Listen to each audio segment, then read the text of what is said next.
Madam movie? చాలా బాగుందండి, చాలా బాగుంది సినిమా. హైలైట్స్ అన్ని హైలైట్స్ అండి బాబు, అసలు ఏది హైలైట్ అని చెప్పలేను. ఓకే, అన్ని హైలైట్ లానే ఉంటుందండి. సినిమా అయితే అదిరిపోయింది.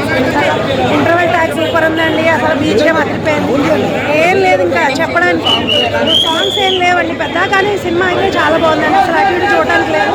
పాప సెంటిమెంట్ ఎలా అనిపించింది? పాప సెంటిమెంట్ అవసరం, పాప యాక్షన్ అసలు సూపర్. ఆమె ఫేస్ లోనే ఎక్స్ప్రెషన్ లోనే తెలిసిపోతుంది ఆమె ఎంత బాగా చేసింది అనేది. పాప ఎక్స్ప్రెషన్ లోనే కనబడుతుంది. సినిమా సూపర్ అండి, చాలా బాగుంది, చాలా అది యాక్చువల్ మేము చూడలేదండి, కానీ ఇదైతే మాకు చాలా నచ్చిందండి.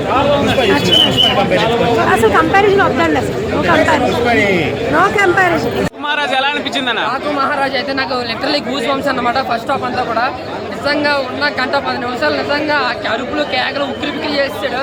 అటు తమన ఆడి అన్నం తిన్నాడు, బీజం తిన్నాడు, అదేం కొట్టడం నాయన ఏం కొట్టాడు నిజంగా. అఖండలో ఏ రేంజ్ ఆ బ్యాక్గ్రౌండ్ ఇచ్చాడో ఈ సినిమాలో కూడా ఆ రేంజ్ బ్యాక్గ్రౌండ్ ఇచ్చాడు.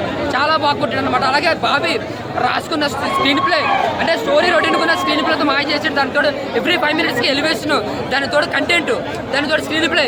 ఎలాగో ఫస్ట్ హాఫ్ అంతా ఉక్కిరి బిక్కిరి కేకలేస్తాం, అరుస్తాం, మెరుస్తాం. ఇంకా ఫస్ట్ హాఫ్ అంతా చించి చెండాడేయడం మేడం. నాకు చాలా బాగా నచ్చింది. ఇంకా 10 ఆ ఎంట్రన్స్ సీన్ అయితే కొట్టిన బీజిఎం అయితే అమ్మ ఏం కొడుతున్నాడు రా అనిపిస్తుంది అనమాట. ఇంకా ఇంటర్వెల్ ఫస్ట్ 10 నిమిషాలు అయితే మాత్రం నిజంగా గూస్ బంప్స్. అంటే ఫస్ట్ హాఫ్ అంతా అక్కడ వరకు ఒక లెవెల్ ఉంటే ఇంటర్వెల్ ముందు మాత్రం నెక్స్ట్ లెవెల్కి వెళ్ళిపోతుంది సినిమా. ఇంకా సెకండ్ హాఫ్ వచ్చేటికి ఏంటంటే పాప ఎమోషన్ అంటూ ఫ్లాష్ బ్యాక్ అంటే కొంచెం స్లో అవుతుంది. అంటే goose bump scenes, mass scenes కొంచెం స్లో అవుతుంది. బట్ ఎక్కడ బోర్ కొట్టదు సినిమా.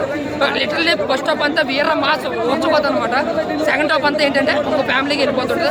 టోటల్గా మాస్ మాస్ మాస్ పక్క సంక్రాంతి బ్లాక్ బస్టర్ అనమాట. అందులో పాప యాక్టింగ్ ఉందన్న చాలా బాగుంది. ఆ పాప చాలా న్యాచురల్గా చాలా బాగా నటించింది అనమాట. ఆ ఎమోషన్ సీన్స్లో కూడా తమను కొట్టిన బ్యాక్గ్రౌండ్ నిజంగా కళ్ళీళ్ళు వచ్చాయి. అంటే బాల సినిమాలో కూడా మన కన్నీళ్ళు వస్తాయి అన్నంతగా ఆ బ్యాక్గ్రౌండ్ ఆ సీను డిజైన్ చేసిన బాబీ నిజంగా అటు చిరంజీవి చేసి ఇటు కొట్టాడు, ఇటు బాలతో చేసి మరీ బ్లాక్ బస్టర్ కొట్టాడు. నిజంగా బాబీకి తిరిగి లేదన్నా.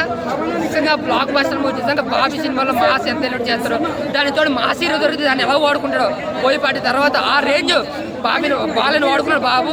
చాలా అంటే చాలా బాగుంది. అక్కడ నాగవంశీ ఎక్కడ ఖర్చు కూడా ఆ కాంప్రమైజ్ కాలేదు. ఎక్కడ పడితే అక్కడ యాక్షన్ సీక్వెన్స్లో కావచ్చు, లొకేషన్లో కావచ్చు చాలా బాగా కొట్టాడు. ఓవరాల్గా